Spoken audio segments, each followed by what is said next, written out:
Moni nonse, ndabwelanso ine bambo ali. Lero mutu wathu ndi Kudyetsedwa ndi Mbalame. Verse latuloweza ndi Yesaya 41 verse yake ya 10.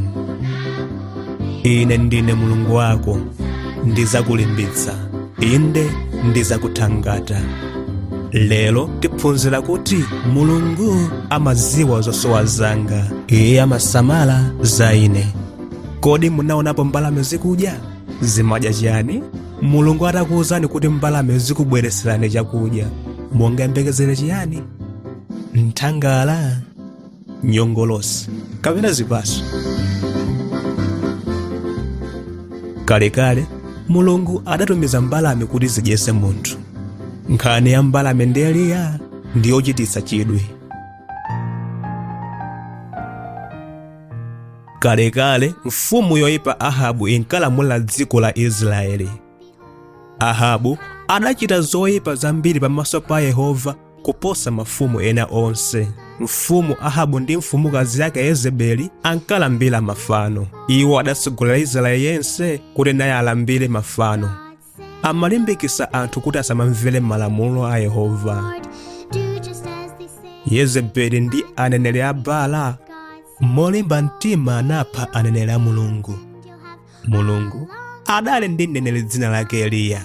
Iye analochokera ku Tisibe, dera la Giliyadi, tsidya lina la mtsinje wa Yorodano. Eliya ankatumikira Mulungu komanso amaphunzitsa ena kuti azimpembeza. Mulungu sadakondwere ndi kupembeza mafano komwe kudali m'dzikomo. Amadziwa kuti kumalimbikisa khalidwe loyipa mu Israeli. Ansembe a Baala amaphunzitsa anthu kuti Baala ndiye amagwetsa mvula komanso mame. Iwo amakhulupirira kuti Baala amalamuliranso mitsinje ndi akasupe.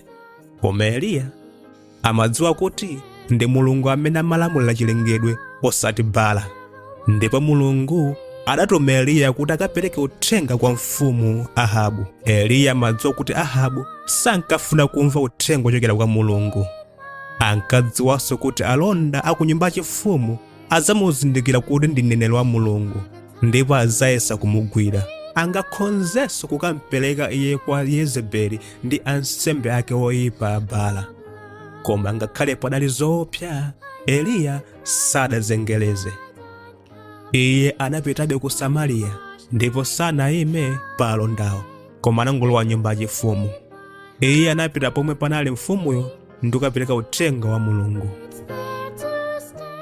Pali Ambuye Mulungu wa Israeli, amene ndimamtumikira, sipadzakhalanso mame kapena mvula zaka zingapo zikubwerazi, pokhapokha ine nditatero. Adatero Eliya, ndipo adatembenuka mwachangu ndi kuchokapo. Eliya sanali yekha pamene adapita kukakumana ndi Ahabu. Popanda chitetezo cha Mulungu, iye akadamisidwa ndi alonda ndi kuphedwa. Koma Mulungu adali ndiye pamene iye adalowa, ndipo Mulungu adali nayenso potuluka. Pompano choka kuno, Mulungu adauza Eliya, pita chakummawa ukabisale ku mtsinje wa Keriti, ukapeza madzi mu mtsinje kumeneko. Ndipo ndalamula khwangwala kuti azikakupasa chakudya. Ndipo izi ndi zomwe zidachitika. Eliya anapeza malo abata pa phiri pamwamba pa mtsinjewo. Mawa uliwonse ndi madzulo, mbalamezi zinkamubweresera chakudya Eliya. Ndipo kwa miyezi yambiri, Eliya ankamwa madzi a mu mtsinje. Nthawi yonse yomwe mtsinjewo unkayenda, iye anali ndi madzi akumwa. Eliya ankadziwa kuti moyo wake ndotetezeka m'manja mwa Mulungu. Nthawi zonse akhwangwala amabwera kumbweresera chakudya. Eliya amadziwa kuti Mulungu akupasa mphatso ya moyo. Ndipo Eliya amadziwa kuti moyo wake udali wa mtengo wapatali kwa Mulungu.